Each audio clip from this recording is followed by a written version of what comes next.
Hello, and welcome. My name is Jack Blade, and this is a tips and tricks video on Satisfactory. The point is to share tips for the game, but I want to continue with the theme of last week's video, where we're talking about what we can do for 1.0. Then I shared 50 tips that had the purpose of helping new players have like a toolbox of extra knowledge to go into the game with. I want to continue with that, and we're today talking about how will I plan my first 1.0 factory. With that in mind, we can look at what we have done so far in the beginner series. We can look at like everything we've learned from that. That has gone for like, we're looking up at like closer to 300 hours soon, and it's probably going to be closer to like 350, 360 before we get to 1.0. So, what have we learned? And I'm going to start with a little bit of a checklist, and this is going to be like a pre-playing the game kind of thing. It's going to be a little bit different because we don't know enough about the exact locations of where new nodes or like these resource nodes are going to be for 1.0, where they're like, yeah, we don't know enough. So I'm gonna start off with a checklist as a pre-planning kind of thing for the game, and being here is gonna help me like go through that list. So we're gonna start with theme, mods, not moods, mods. What's the starting point? What are my self-imposed rules and goals for the series? We're gonna look at what color schemes do I want, the like order of operations when I'm building my factories, and then we're gonna get into what the first factory would actually look like. So if we go back to step number 1 here, it's going to be, what is my theme going to be? And I have decided to go with I want to build a clean futuristic city centered around the white gold tower built in Satisfactory. The white gold tower is from the Elder Scrolls games. If you have seen the Imperial capital in Cyrodiil, you have seen this. I will bring up a picture on the screen of this tower so you guys can see kind of what it looks like. It's supposed to be like a massive, like ancient structure that represents the power structure of the empire and their like superiority and all that kind of stuff. Which is also why it of course looks like a penis. But that is what I'm going to be going for. I want to have that as a kind of smart processing hub for basic resources. And then I want to have like a city growing up around it with that is like super clean, futuristic, and everything. And I want to have the city that includes roads, sidewalks, buildings, truck stations, that's kind of like gas stations, and then monorail stations. And so I want to use the trains, but I don't want to make like a train track. I want to make monorails in the city that are like integrated into like how the road structure looks like and all that kind of stuff. And I'll see if I can find some pictures to show what I mean and like all that stuff, so that you guys can get a little bit of an understanding for my idea there. So that's my theme. That's the thing that I'm looking at. And how will I use the local logistics and stuff like that is also part of that theme. I would basically have sewers that contains the conveyors and pipes for local logistics, like for like in just buildings next to each other and like down the road and stuff like that. And I want to use trucks and tractors for local raw resource import, and then trains on monorails for long distance in and out, like import and export from the city. And I want to have multiple cities. We're looking at maybe 4 or 5 cities. I'm saying city, it's probably not going to be like that massive kind of thing. But yeah, and I want to have 4 or 5 scattered around the entirety of the map, so that I have multiple cities around the map that are kind of interconnected using these monorails. And yeah, and kind of like, what do I want it to look like? To do that, I create a mood board. And with that mood board, I'm kind of finding pictures. I write down like certain feelings I want it to invoke in me, and that I hope it invokes in the people watching the videos of these, of course. And then I look for music that, like, if I had music playing, then it's a radio channel playing there, or if it was like its own like contained games or game or whatever. Like what music, what soundtrack would it be for that city or for that game? Then I take inspiration from other people playing Satisfactory. I go look at their like factory tours and stuff like that, and I save like images from there. Like I don't copy straight up, but I do want to have like, okay, yeah, that specific like angle or like that combination of blocks, like building blocks, like pillars or like decorations or like how they've placed the doors and stuff like that. That might be a really good way. And of course, when I do that, like I try to do my best to remember to credit them. Like I will always say like, hey, this wasn't my idea. I took it from someone else, even if I don't remember exactly who it might have been. And then I grab from movies, I grab from games, I grab from TV series, you name it, and I put it all in like one big, almost like a Miro board or something that where I can see everything in front of me. And then if we move on from the theme, because in my opinion, like that's all you kind of need to figure out, like what do you want it to look like? Okay, so let's move on to mods.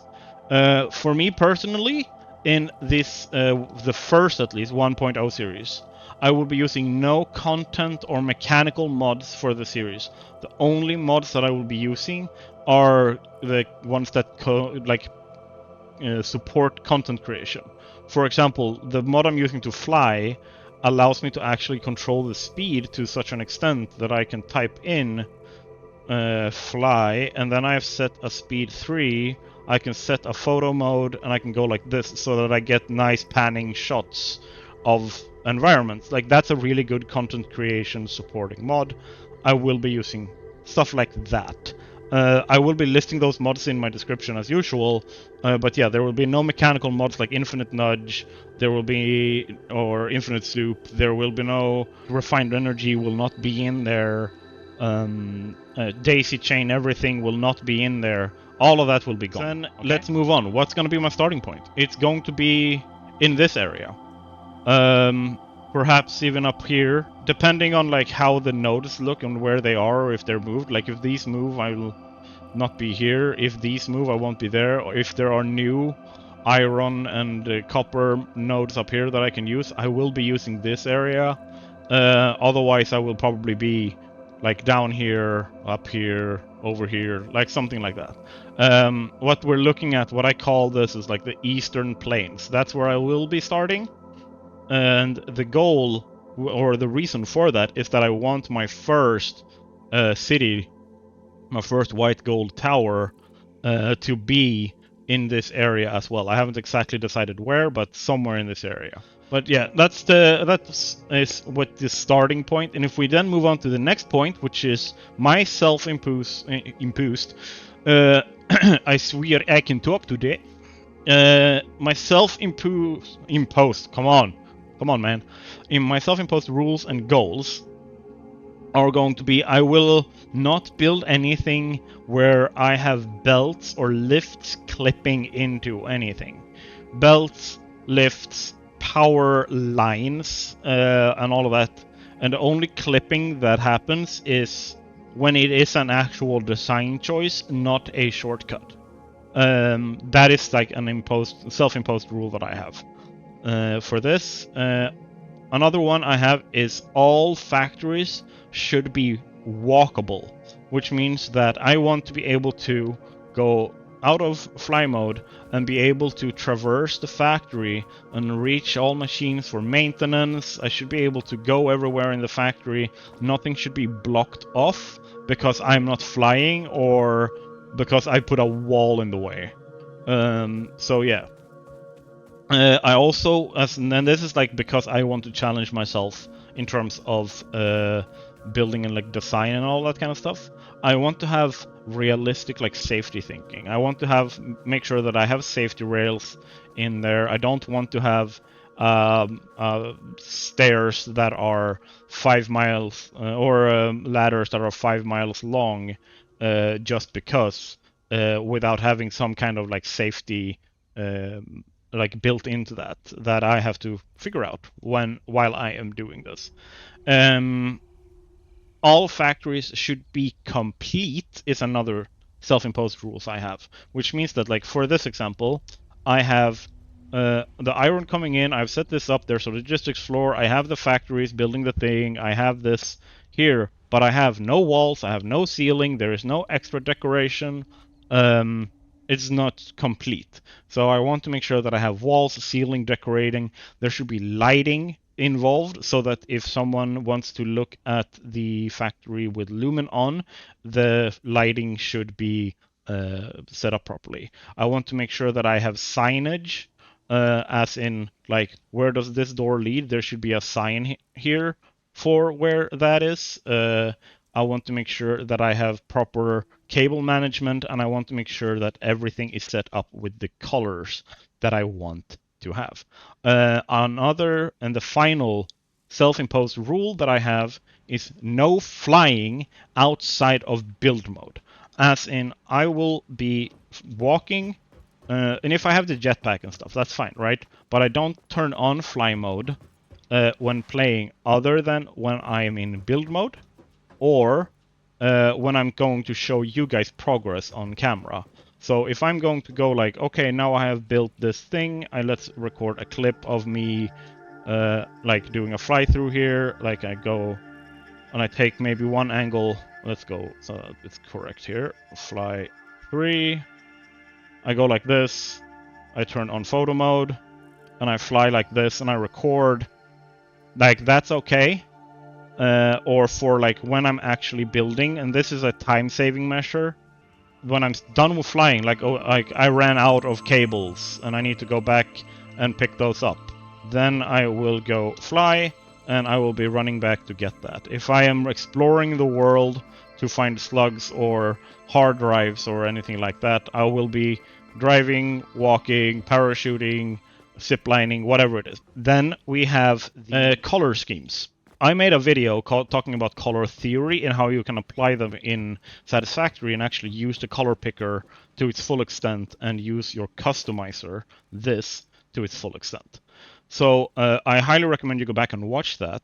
But to reiterate, in here you have a default color scheme that has, like if you change this, it changes the default. Like if you place down a machine, it's going to have this. If you place down a normal foundation, it's going to have these colors.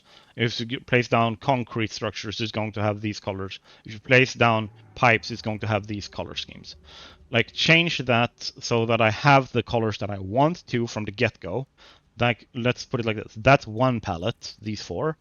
And then I can have, because they might be like this, but it might not be what I actually use them for. I might be using these for different things. But then I want to have like the white, the black, the gray color schemes set up so that I always have those 3.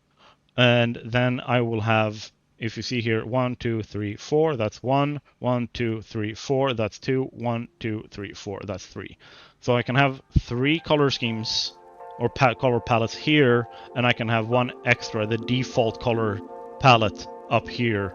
So that's 4 colors palettes plus my white, black, and gray that I want to set up and see exactly what those colors are. And I will be using the color theory principles of the video that I made on color theory as like a practical example of how this can make your world look unique and uniquely yours.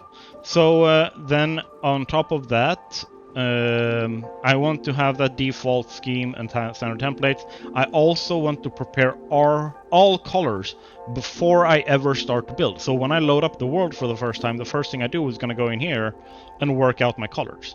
That's going to be on stream on the 10th of September when the game releases. So join me for that. And my goal, and I'm committed to this, I've gotten insane support from you guys. Somehow I've reached 400 subscribers. I wasn't 300 subscribers. Got to 400 in like a week, less than a week. So like insane. But my goal, and I'm dedicated to this, and it seems like the people watching are too. So if you like this, head down, click the subscribe button, and help me get to those 500. And we are going to have an insane time on the 10th of September. Yeah. So with that said, like, sorry, that was my short sponsorship segment here. That is not actually sponsored. Well, it's sponsored by you guys. So we're going to go into the last and possibly the most like complex, and I might be like biting off more than I can chew here. This is what I will be very flexible with, and I think that you should be too. And it is, if we look at it, the order of operations when I'm building factories. And that is basically in what order do I do things when I'm building a factory. Like, first, I'm going to pick out what location do I build a factory at. And second, I want to fix the resource import, which is like if I have inter-factory logistics to consider, like I have that regardless, I need to bring in some kind of resources to build a factory, right? I need to fix so those resources are being imported.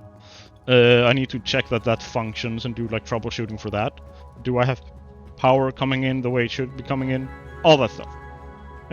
Then I will check and plan and build the floor layout, and that will have in mind like how big is a machine, how many machines do I need, how much space do I have, am I building on top of everything else, or do I need to take natural obstacles into consideration when I'm building the factory, like all that kind of stuff. Because I don't want to build like a floating factory on top of everything else. I kind of want to build closer to the ground this time around. And make it look really good, and that's gonna mean that I have to think a lot about like how many machines can I fit here, how do I need to plan and split up my segments and stuff like that. Then I need to think about logistics space, right? Because even if I have the floors, it's kind of like where do I move my resources, because I don't want to have a messy belt chaos. You can see that I have kind of integrated logistics into the walkability of this factory, or like this little processing thing here. And if you look underneath, here's where my actual logistics go. This is my logistics floor, and this is what I call like logistics. This is what I need to figure out, and that might be the city's sewers. That might be whatever it is. So those are things that I will have to figure out. Then knowing the floor layout, the logistics space, like where the resources are coming in, how many resources are coming in, all that stuff. Then, if I've unlocked it, before I've unlocked it, that's not on the table, but once I've unlocked it, I will be making blueprints for the machine sections specifically. Like how many machines can I fit here? Okay, then I'll make a template for 3 constructors, or like here I can fit like 2 refineries or whatever it is. And then I have an additional note here that says liquids come in from the top. When I'm working with anything that actually needs liquids, I am aware that this is not right, and there are better ways of doing this, and I have learned those ways from all of your comments.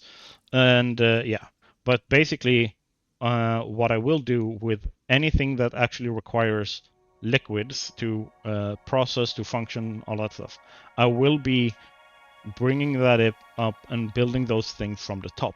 So that means that when I have liquid heavy factories, like making fuel, oil processing, like all that kind of stuff, I will kind of build the factory like upside down, so I don't build the processing on the bottom like people normally do, or like I normally do.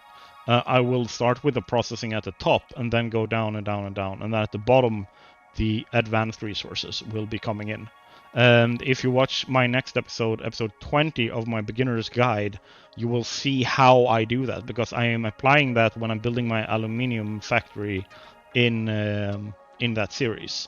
Like, and if you're new at all, highly recommend going to watch the beginner's guide, either mine or someone else's, just someone that can show you some of the basics, because there is not much of a tutorial, at least not now. There might be in 1.0, that onboards you with certain things, specifically with like liquid, like fluid dynamics and that kind of stuff. With that said, we're done with the try-hard part now. This is like the pre-planning stuff that I do. Like, this is what I've planned. Like, I haven't even started the save yet. I haven't even like said, okay, this is the actual factories we need to build. Now I go into the actual factory planning, and I hope that this stuff helps you guys take like whatever points that you liked from here and like run with that. So don't take my advice or the way that I would go about my tips here as any kind of like rule of law. This is entirely just my preference, and if you can take inspiration from it, that is all I want. Let's go into the first factory, and the only question that I ask myself when I build my first factory, like the starter factory, is what do I want it to be capable of? Like, what is the purpose of it?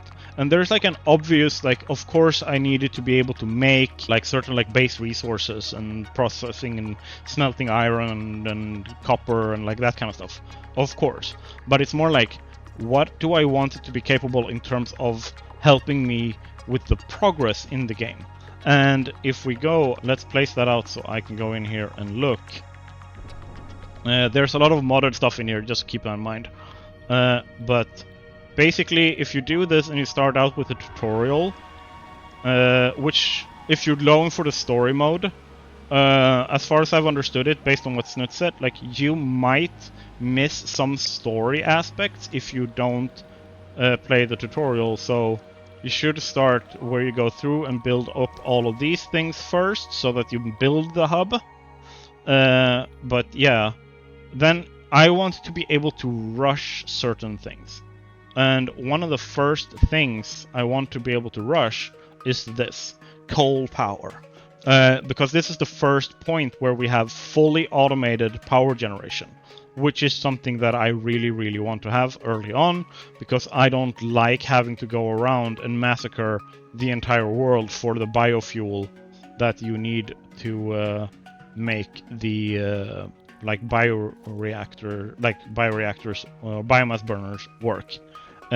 So yeah, something that I do have had talked about before is that something that is modded right now, which is where is that automated biomass here, where you have an input port where you can put in biomass to run this.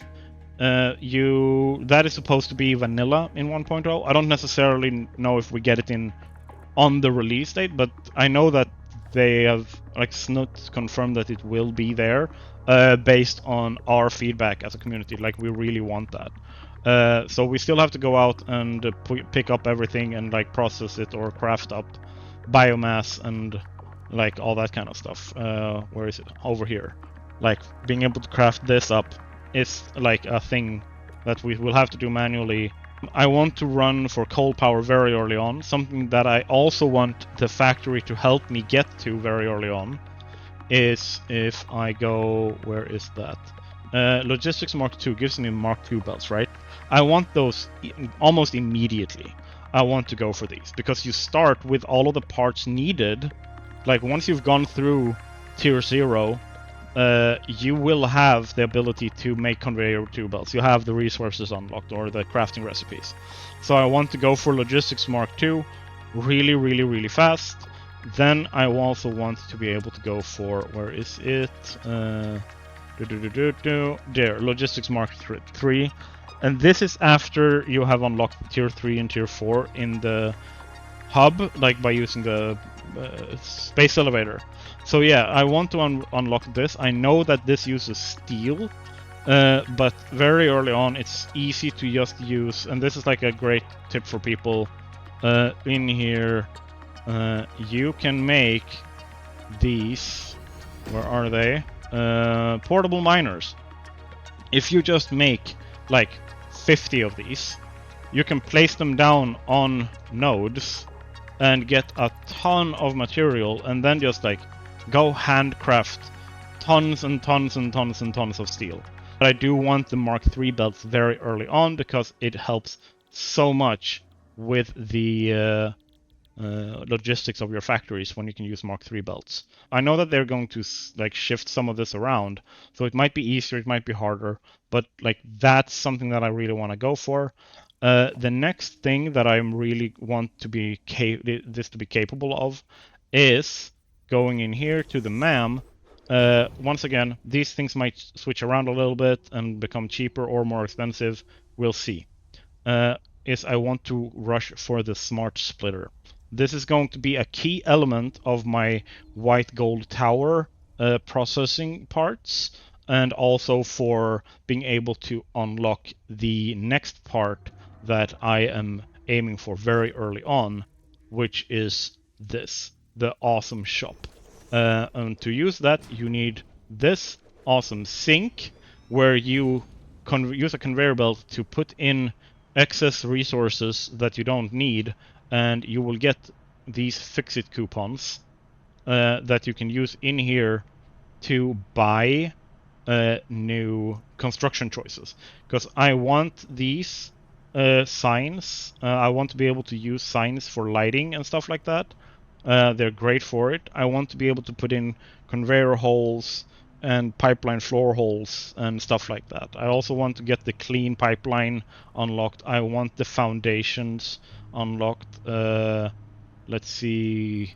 I want to have these unlocked. I want to have concrete and asphalt unlocked very early on. Same thing with like multiple different kind of walls. I want more roofs like available. I might also want these so that I can paint my roads in the cities and stuff like that. So I want, like, the awesome shop is going to be super important for my theme.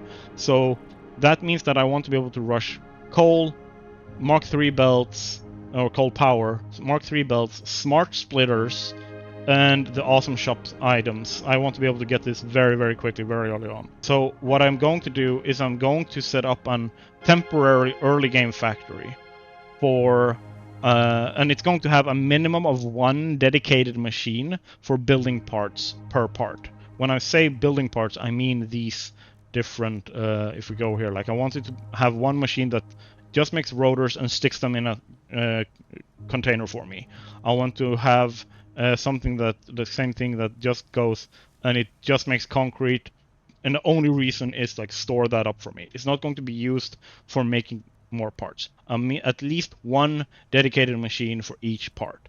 And I want this entire factory to be able to make concrete, iron plate, iron rod, screw, wire, cable, copper sheets, rotors, reinforced iron plates, modular frame, and then finally smart plating, because that is what you need to unlock the first space elevator send off, so you can get tier 3 and tier 4 in your hub.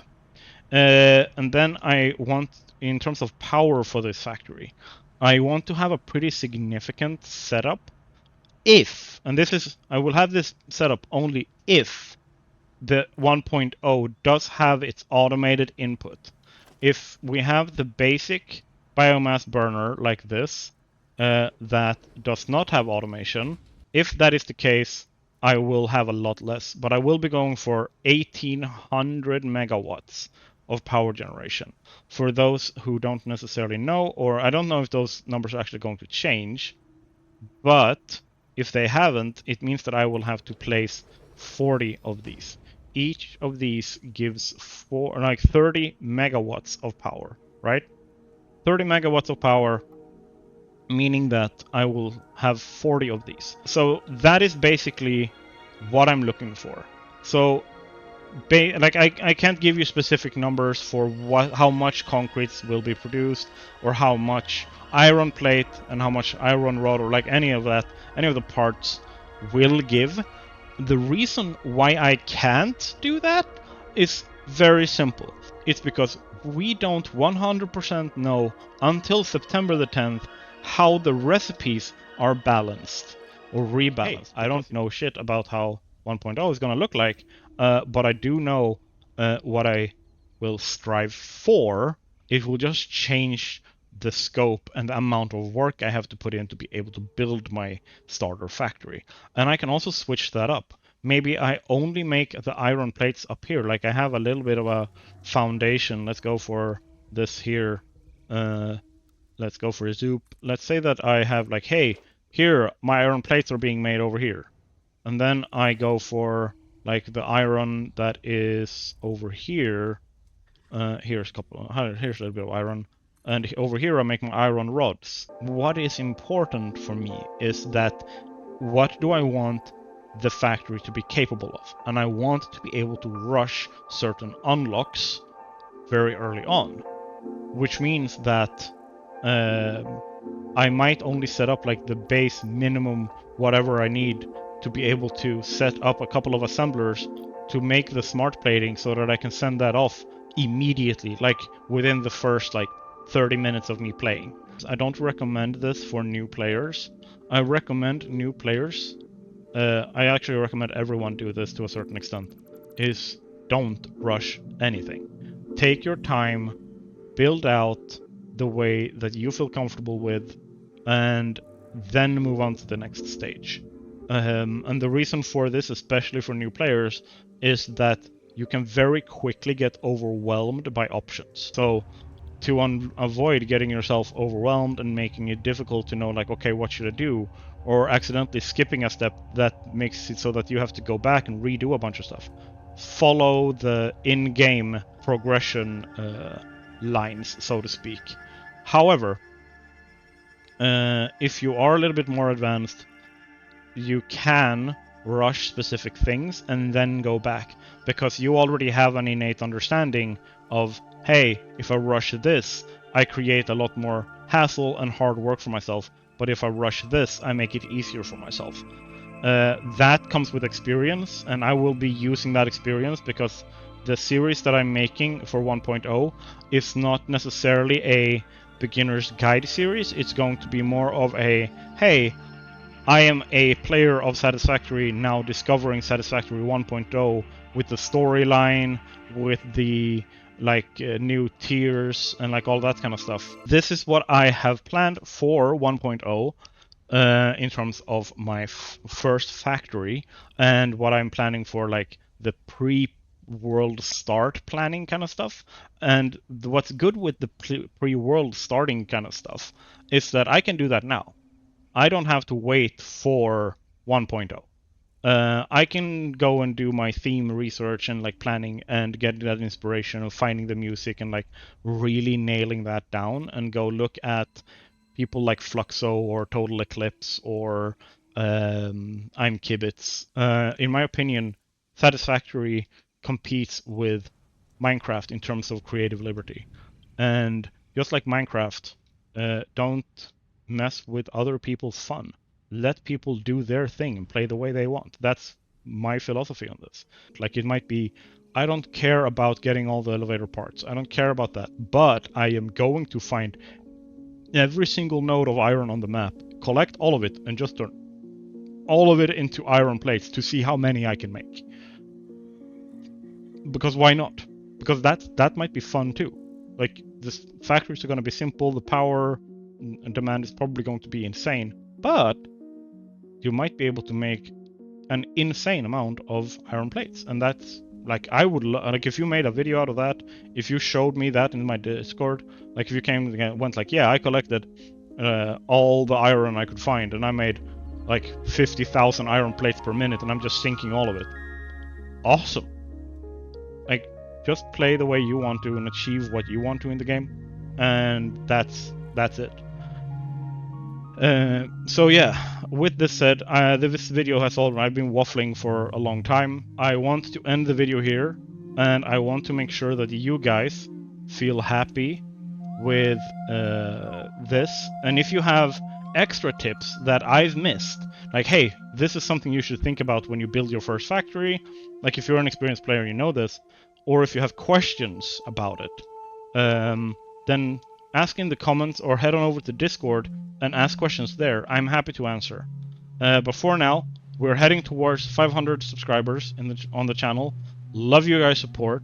And if you haven't subscribed yet, go ahead and do it. Like, we're going to get to those 500. You might as well be one of them. And other than that, I just wish you have a great day. And I wish you have a great planning of your first factory. So I'll see you on September 10th. I will see you in my next videos.